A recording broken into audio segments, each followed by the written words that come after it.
2009 সালের 25 এবং 26 ফেব্রুয়ারি পিলখানার বিটিআর সদর দপ্তরে সংঘটিত হত্যাকাণ্ড ছিল একটি দীর্ঘমেয়াদী ষড়যন্ত্রের ফল।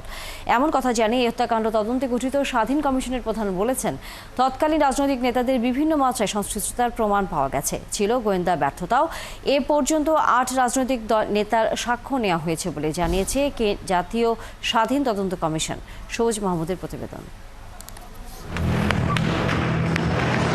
2009 সালে বিডিআর হত্যাকাণ্ডের ঘটনায় তৎকালীন রাজনৈতিক নেতাদের নানা মাত্রায় জড়িত থাকার তথ্য প্রমাণ কমিশনের হাতে এসেছে। এ পর্যন্ত 8 জন রাজনৈতিক নেতার সাক্ষ্য নেওয়া হয়েছে, যাদের মধ্যে 3 জন কারাগার থেকে, 3 জন উপস্থিত হয়ে এবং 2 জন বিদেশে পলাতক অবস্থায় ইমেইলে সাক্ষ্য দিয়েছেন।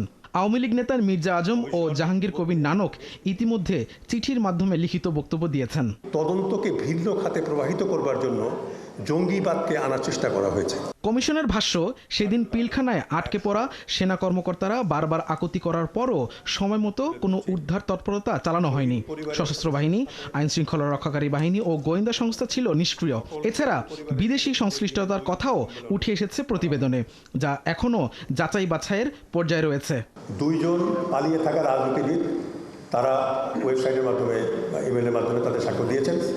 বাকিগুলো আমরা এম্বাসিতে যদি যেতে পারি তাহলে আবার সেই যেখানে তারা আছে সেই এম্বাসির কর্মকর্তাদেরকে অনুরোধ জানাবো, তাদেরকে হয় লিখিত বক্তব্য তাদের আমাদের কাছে উপস্থাপন করুক, কিংবা তাদেরকে অনলাইন করলে আমরা তাদের সঙ্গে কথা বলব। এদিকে চাকরিচ্যুত বিডিআর সদস্যদের 3 দফা দাবিতে আন্দোলন সংক্রান্ত এক প্রশ্নের জবাবে কমিশন বলে, বিষয়টি তাদের নজরে এসেছে। বলছেন, বিচারাধীন বিষয়ে কমিশন কোনো মন্তব্য করবে না। যারা অপরাধ করেছেন, পানিশমেন্ট হয়েছে কোর্টের মাধ্যমে, আমরা সেখানে কোনো বক্তব্য আমরা রাখছি না। তবে আমরা জেলখানায় যেসব সৈনিক এখন আছেন শাস্তিপ্রাপ্ত, তাদের কাছ থেকে আমরা তথ্য সংগ্রহের চেষ্টা করেছি এটা এস্টাবলিশ করার জন্য যেখানে কোনো ষড়যন্ত্র ছিল কি ছিল না। আমরা স্বাধীনভাবে তদন্তের কাজ করছি, আমাদের উপরে কোনো চাপ নাই। তবে একটা চাপ আছে, সেটা হলো কাজের চাপ। ঘটনার পূর্ণাঙ্গ তদন্ত প্রতিবেদন দাখিলের সময় 2025 সালের 30 সেপ্টেম্বর পর্যন্ত বাড়ানোর আবেদন জানিয়েছে কমিশন। প্রাথমিকভাবে আমরা খসড়া প্রস্তুত করেছি। সবুজ মাহমুদ, 71, ঢাকা। এখন এটাকে